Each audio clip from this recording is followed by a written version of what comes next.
నాదెండ్ల మండలం చిరుమామిలకు చెందిన శివయ్య అనే వ్యక్తి గ్రామంలో కొన్నేళ్ల క్రితం తన మేనమామని చివర్లో చూసినందుకు గాను వీలునామాలో కొంత పొలం ఇచ్చాడని, తనకిచ్చిన పొలాన్ని ఇటీవల నకిలీ డాక్యుమెంట్లు సృష్టించి మేనమామ కొడుకు శివ మరికొందరు కలిసి దొంగ రిజిస్ట్రేషన్ చేయించుకున్నారని ఆవేదన.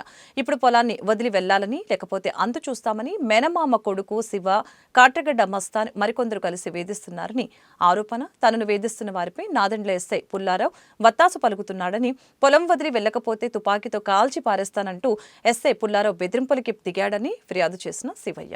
నేను కావూరు శివయ్యనే. నాకు శ్రీమాల్లో మా మేనమామ గారు నేను చూసా. వీలునామా ద్వారాగా నా మేనమామ నాకు పొలం పెట్టాడు.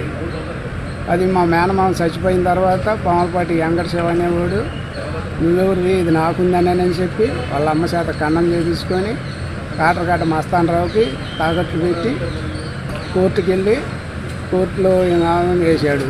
కోర్టు నాకు 12 సంవత్సరాలు తీర్పు ఇచ్చింది.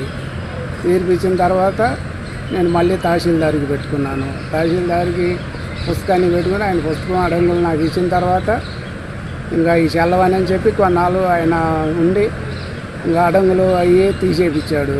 ఆ తర్వాత ఇప్పుడు మళ్ళీ 2 నెలల నుంచి సిరిమాయలు వచ్చి ఈ పొలం నాది, కాట్రగడ్డ మస్తానరావుది అని చెప్పి శివరీలను తీసుకొచ్చి శివరీలను చేను మీద తోలి ఎస్ఐ గారిని కొట్టుకొని ఎస్ఐ గారు వీళ్ళు కలిసి ఎస్ఐ గారు నిలోడు చేలోకి రావడానికి నిన్ను కాలుస్తావు అనుకుంటున్నావు, నా సంగతి తెలియదు కావాలా, వెళ్ళిపోతావా లేదా, నీ ఎంత తేలుస్తా అది ఇది అని అన్నాడు.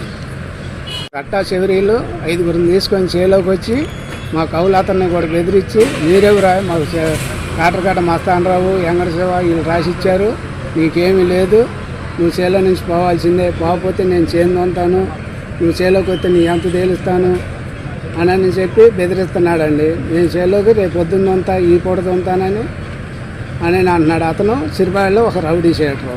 ఎస్ఐ గారు అతనికి ఎదురు పలుకుతా నేను ఉండపో, నీకేం కాదు అని చెప్పి మస్తానరావు, వెంకట శివ, ఎస్ఐ గారు వీళ్ళు 4 కలిసి నా పొలం మీదకి వచ్చి మా కవులను అది ఇబ్బంది పెట్టి మా అమ్మేమో మనసాన పడింది, మా అమ్మని చూసి తిట్టుకోలేరు, ఇంక నన్ను కేసుల్లో పెట్టి ఇరిపియాలని నాకు ఇబ్బంది పడుతున్నారండి.